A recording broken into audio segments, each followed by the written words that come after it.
అసలు నన్ను అడిగితే తెలుగుదేశం వాళ్ళకు కూడా గుండె మీద చేసుకొని చెప్పమను, ఆయన చేసిన పథకాలు బాగలేవని చెప్పమను. ఖచ్చితంగా వాళ్ళ మనసులో కూడా ఆయన మీద అభిమానం ఉంటుంది. కాకపోతే ఏదో మేము పరిపాలన చేయాలా, మేము మండలంలో పోయి కూర్చోవాలా, అవతల రానియకూడదు, అది తప్పితే రెండో నడతలే వాళ్ళకు. కాబట్టి వాళ్ళ మనసులో కూడా ఉంటుంది. అయితే వేయలేరు పాపము చూసి. ఎందుకంటే మేము రాళ్ళ అధికారం లేక అనేది ఒకటి ఉంది. దమ్మల మీద చేసుకొని మొగోడు ఎవడని చెప్పాను, ఆయన చేయలేదని.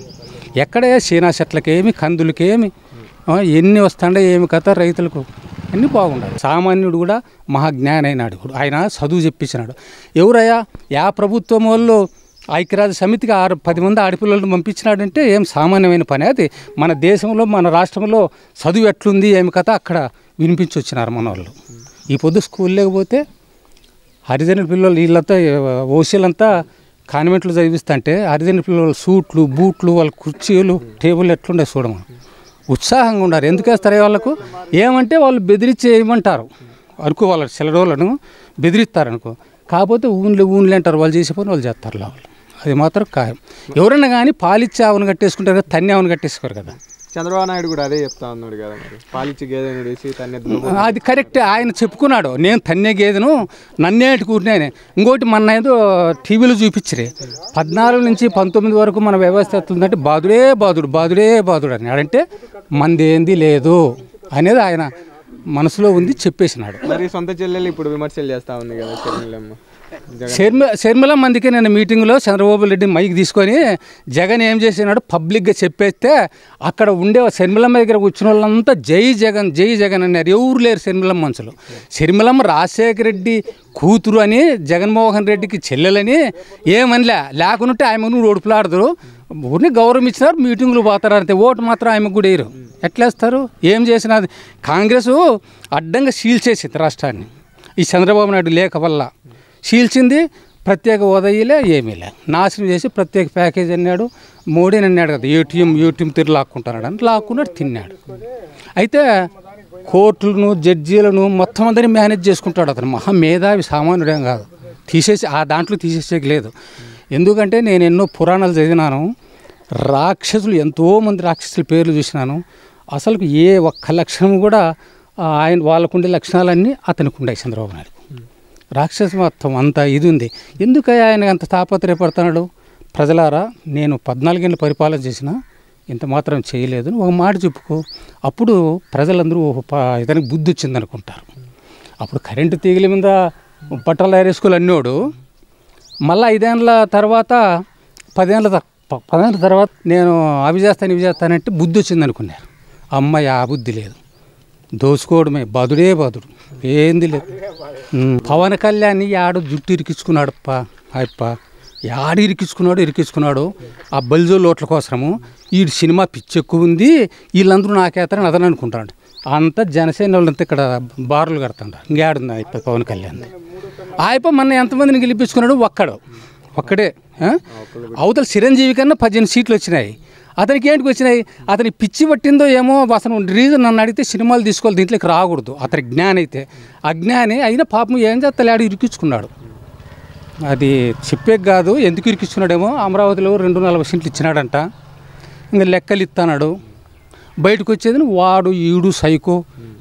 జగన్ ఎప్పుడన్నా ఒక మాట సైకో గీకొంటాడా? వాళ్ళు ఎప్పుడూ ఇంతకుముందు శాసనసభలో కూడా దొంగ కొడుకు ఈ రాంగు మాటలు తప్పితే వాళ్ళు ఒక్కటి సబ్జెక్ట్ మీద మాట్లాడిన లేదు. ఇతను మహామేధావయ్యా. ఏందనుకుంటాడు జగన్మోహన్ రెడ్డి అంటే? మంచి ఆత్మజ్ఞాని, ప్రతి ఒక్క ప్రాణిలోనూ నేను ఉండానని. అందుకై ఒక మీటింగు పోయిందంటే అంబులెన్స్ వస్తేనే మనోళ్ళు పక్కకు పెట్టండి, మీరు వెళ్ళిపోండి అంటాడు. ఎవరన్నా వచ్చిన అయినా నా పరిస్థితి ఇదంటే అక్కడే పరిష్కార మార్గం. ఎన్ని చేస్తాడు ఏం కథ? అది జ్ఞానం అంటే. వాళ్ళకు డబ్బు మీద లేదు. వాళ్ళు మామూలు ఇంతకుముందు వ్యాపారాలు ఉండొచ్చు, ఇప్పుడు డబ్బు మీద లేదు. ప్రజల గుండెల్లో నిలబడాలా. వాళ్ళు మేము చనిపోయిన తర్వాత మా నాయనకట్లు పల్లెల్లో శిలా విగ్రహాలై నిలబడాలా అనేది తప్పితే వాళ్ళకి రెండోది లేదు. ఇదంతేమి ఇలా ఏదో సీమాను ఈగ కథ ఉంది. ఈగ అంటుందంట ఏమని, నేను గొప్ప అని సీమతో. ఏం గొప్ప అంటే నేను రాజు కిరీటం ముందు వెళ్తాను, నిన్ను రాజు చెప్పిన నా కిరీటం ముందు వెళ్ళమని. మేము అట్లా కాదయ్యా, రైతు ధాన్యం ఉడుపుకొని పోతే చిట్లిపోయిన ధాన్యం అంతా భూమి లోపల దాచిపెట్టుకొని మేము లక్ష్యంగా కాలక్షేపం చేస్తామని సీమ చెప్తుందంట. ఇది డంబకాలు. నేను కుర్చీలో కూర్చుంటా, నేను 14 ఏళ్ళు వెళ్ళిన ఏంది అదేంది? అది పద్ధతి కాదు, పాడు కాదు. మరి జగన్మోహన్ రెడ్డిని అదపాతాలని దొక్కుతాను ఊరిని ఉత్తుత్తవి అట్లా కొల్లకంటారు. నేనంట అవుతుందా ఏందనుకుంటాడు తొక్కేదంటే. ప్రజలు గుండెలో నాటిపోయిన సిద్ధం సభలు చూడమను, అది దడబుడుతుంది వాళ్ళకాడ. ముఖ్యమంత్రి అంటే సేను కంచెలాంటి వాడు. అటువంటి వాడు ముఖ్యమంత్రి దేశాన్ని కంచే సేను వేసినట్లు ఏదో స్కిల్స్ క్యాంపులు అంటావు ఇవన్నీ టీవీలో చూస్తున్నాము. సర్వనాశనం చేసి కొల్లబెట్టినాడు. రోజుకు ఒక అబద్ధం చెప్తున్నాడు. అసలుకు ఇటువంటి అజ్ఞానం జగన్మోహన్ రెడ్డి ఒక జ్ఞానం అన్నమాట.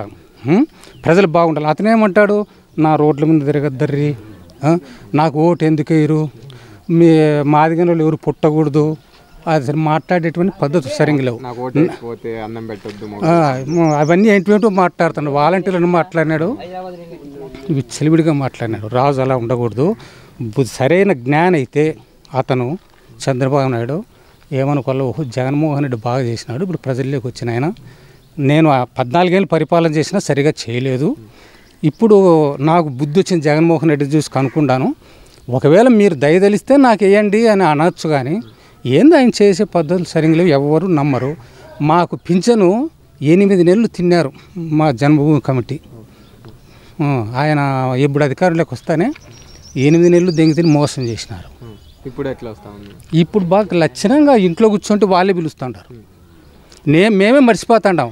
అప్పుడు మెట్ట మీద తోలపోతాండి మమ్మల్ని. తోలకపోయి ఎండలకు నీళ్లులే, అవి రావు, పనిచేయవు ట్యాబులు, మంచినీళ్ళులే, దిక్కు దివానం లేకుండా చంపుతాండి ఆడ. వాళ్ళు కొంతమంది ఎవరిళ్ళ కాడ వాళ్ళు ఇస్తేనేమంటే వాళ్ళు అదన్నీ కుదరవు, ఈడేళ్ళంటాండి ఆయన కమిటీ మెంబరు.